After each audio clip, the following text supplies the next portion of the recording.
So we got another gay movie with Ben Aldridge and not one shirtless scene? Throw the whole movie away. I'm just kidding. Or am I?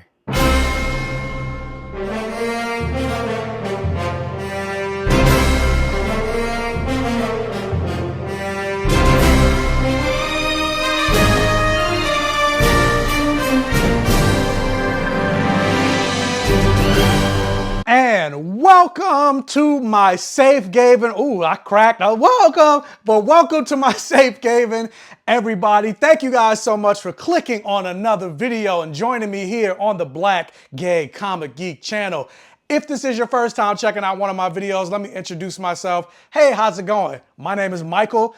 I call myself the Black Gay Comic Geek, and I always say the things that I love to talk about on my channel has blood, sex, gore, and magic, or any variation of the force. I like to talk superheroes, video games, comic books, action movies, horror movies, sci-fi, fantasy, and of course I like to talk black representation and queer representation, or a lot of times the lack thereof in sci-fi, fantasy, superhero, horror, but that isn't the case with this particular movie. But if that's something that you're interested in, if you think representation matters and representation will equal normalization, do me a favor, hit that subscribe button, become one of my many Safe Gayveneers, help me reach another milestone here on this channel of hitting over 7,500 subscribers, getting over 8,000 subscribers, 9,000, 10,000, and beyond.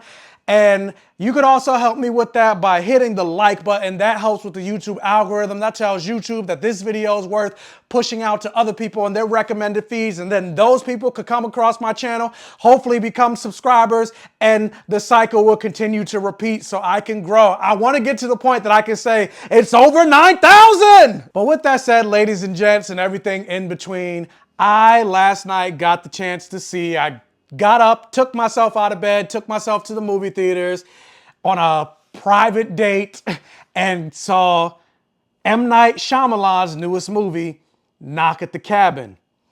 And actually, before I even get into that, I'm gonna just talk about the synopsis for Knock at the Cabin. While vacationing at a remote cabin in the woods, a young girl and her parents are taken hostage by 4 armed strangers who demand they make an unthinkable choice to avert the apocalypse. Confused, scared, and with limited access to the outside world, the family must decide what they believe before all is lost. Now, going back into what I was saying, like with this movie being directed by M. Night Shyamalan, M. Night Shyamalan is very hit or miss when it comes to his movies. Like, you think about one of his great movies, The Sixth Sense, but then like something that I will never forgive him for, this is something that I don't care how many great movies he does, it will still tarnish this man's legacy. The travesty, and a lot of people know what I'm about to say, the travesty that is The Last Airbender. Now granted, that's not the only okay or bad or mediocre movie that he's done. Like, I just recently watched Old, and Old wasn't that good, but then he comes out with a banger that is Split with James McAvoy. And funny enough, I feel like they tried to bury the fact that the movie was directed by M. Night Shyamalan, and then it came out and I was like, oh, this movie is incredible. But then he came out with the anticipated sequel, Glass, and I was like, this isn't that good. So, like I said, M. Night Shyamalan is very hit or miss. But when I saw the trailer for this particular movie, I was like, oh, this looks like it might be pretty good. It looks pretty interesting. But then I'm like, oh, but M. Night, I'm a little worried. So with that said, is this good M. Night? Is this Sixth Sense Glass M. Night? Or is this The Last Airbender M. Night? Let's talk about it. So yeah, this movie stars Ben Aldridge, who I recently just reviewed him in the movie Spoiler Alert, and that movie had me crying. If you have not seen my review for Spoiler Alert, definitely check that out. And I definitely also recommend you check out Spoiler Alert. I believe it's now streaming on Peacock if you have Peacock. And it also stars Jonathan Groff, who most people know from Mindhunter, Glee, and Looking, Frozen, etc. And they're a couple, Eric and Andrew. They're a married couple, same-sex couple, and they have a daughter named Wen, who's played by newcomer Kristen Q. And it also stars Dave Bautista, Rupert Grint, who most people know as Ron Weasley from Harry Potter, Abby Quinn, and Nikki Amuka Bird. And honestly, for me, like, I wish I went to the theater with somebody so I could talk this movie over with, because I have very conflicting thoughts regarding this movie. And I guess I'll talk through it while I'm doing this review, because part of me is like, I enjoyed it, but also at the same time, I'm like, what was this movie? Like, I don't know if I both enjoyed it and I didn't enjoy it. And I was also very confused about like, what was he trying to say in this movie once it got to the end? I was just like, what was the point? And I don't know if I said this, but I'm gonna say it again, or I'm gonna say it for the first time, just in case I didn't say it, but this is a non-spoiler review. Movie just came out in theaters, so definitely check it out if you're interested. But this movie is based off a book by Paul Tremblay called The Cabin at the End of the World. And after seeing this movie, I'm like, yeah, I think I need to get the book, because I'm like, did the book end the same? Like with the way this movie ended, I'm like, that can't be it. There has to be more. But going into the things that I really enjoyed about this movie first, like, this movie has some great performances. Like, everybody in this movie, the cast, especially, surprisingly enough, Dave Bautista in the role of Leonard. Dave Bautista, I think, stole the show, or stole the movie in this. Like, he was incredible. He was great to watch. Every scene that he was in, every moment of dialogue. And that surprised me, because when you think of like Dave Bautista, you don't think of like the best actor, but you could definitely tell he is really trying to hone into this craft as an actor and really trying to improve himself and diversify his portfolio in terms of the roles that he's trying to get. And I think that's something that I can agree with when Rian Johnson was like, Dave Bautista is the best wrestler turned actor that's ever existed. Where I think, yes, John Cena is probably a better actor and a stronger actor. I do feel like in terms of the diversity of roles that he's trying to play, Dave Bautista is the better actor, because he's always trying to stretch himself and he's always trying to play different things. Like, when you think of like stuff that John Cena does, like, yeah, John Cena, for the most part, he plays John Cena, like even something like a Peacemaker. However, he does a very good job in playing John Cena. Like, I thought he was incredible as Peacemaker. And then also there's moments of like, he's great at comedy and the comedic beats, but then also at the same time, when he has to get vulnerable, when he has to cry and get emotional, I think he does a good job at that too. But it's still, at the same time, even though I really liked him in Trainwreck, not to say that's a bad thing, but like, it's still always the same role. But at least Bautista stretches himself. And so yeah, I really enjoyed him in this role. And of course, you know, you got Ben Aldridge, who, like I said, I loved him. And spoiler alert, it's no different here. I really enjoyed his character. I enjoyed seeing the two of them interact, him and Jonathan Groff. You know, you got this horror suspense thriller movie with a gay couple as the leads, the gay couple as the focal point. That's something you don't really see in mainstream movies nowadays, especially with a major director like a M. Night Shyamalan, released by Universal Studios. Universal's killing it in terms of like allowing these queer movies to get more which they released. Granted, I had my issues with it, but Bros being the first gay movie released by a major studio.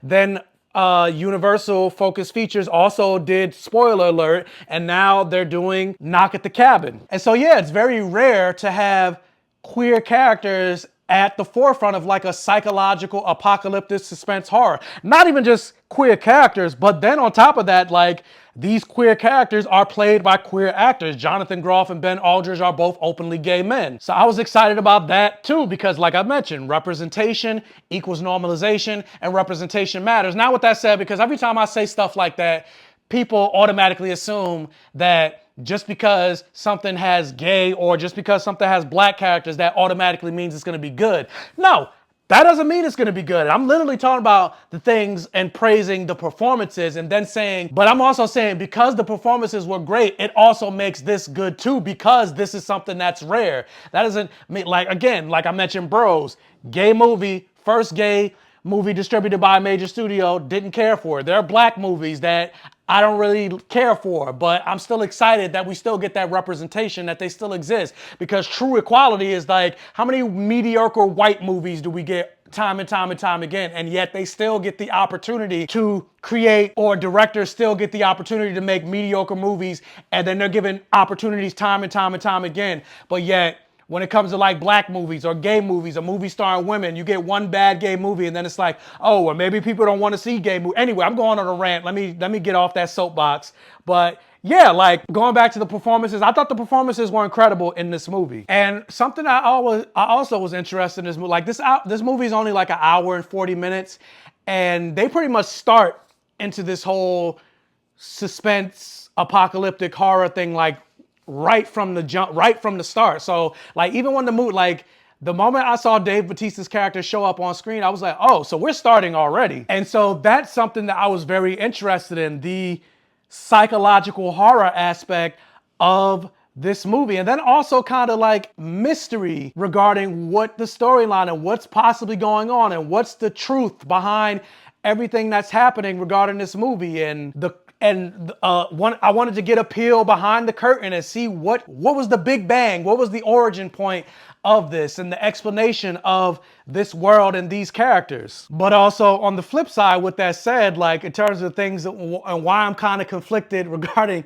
this movie and like trying to talk it through, like I do feel like, and this is also why I want to read the book, like ultimately, I do feel like a lot of the characters were a little flat. Like they also kind of made a big deal about Rupert Grint being in this movie, you know, Ron Weasley. And he didn't really do anything in this movie. He barely served the purpose. He was in this movie not for like maybe like 2 seconds. And then I also thought his American accent was not that good.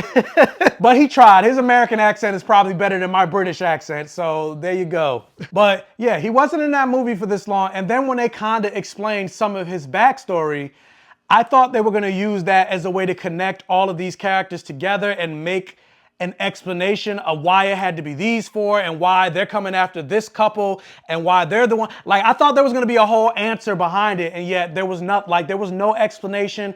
Like the backstory that they introduced with Rupert Grint ultimately didn't make any sense and why they included it to be that way. Like, and I know it's vague, but you'll understand if you do see the movie. But I was just like, oh, so that didn't come into play later on. Like I thought that was going to come into play later on, but nope.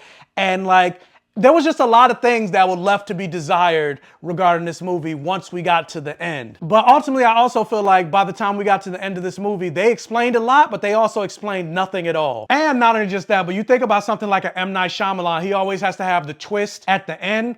And the twist that happened at the end where they did the big reveal, I was like, that's it? I was like, no, that can't be the truth. Like, that's obvious. Like, there has to be more. There has to be more. And then the movie ended and it was like, what did I just watch? And then not only just that, but I wasn't a fan of how this movie ended, period. Like, I was just like, if you're going to tell this narrative and you're going to tell this narrative with these characters, like, I thought you were going to do something clever and inventive and different and, you know, something with this movie, and yet he didn't do anything. That's why I was like, there's got to be something different and there's got to be more to this story in the book, which is why I'm curious to read the book. But yeah, like the way this movie ended, I was just like, okay, so that it was basically exactly what the trailer gave me is exactly what this movie ended up being. There was nothing different about it. It was just like, all right, but I don't know how to explain it. It's weird, but like I would still recommend the movie for people to go see, but I don't know if it's a movie that I would watch. Like I would probably watch it again with a friend to have the discussion, to be like, yeah, because I ultimately don't know how I felt about the movie by the time it ended.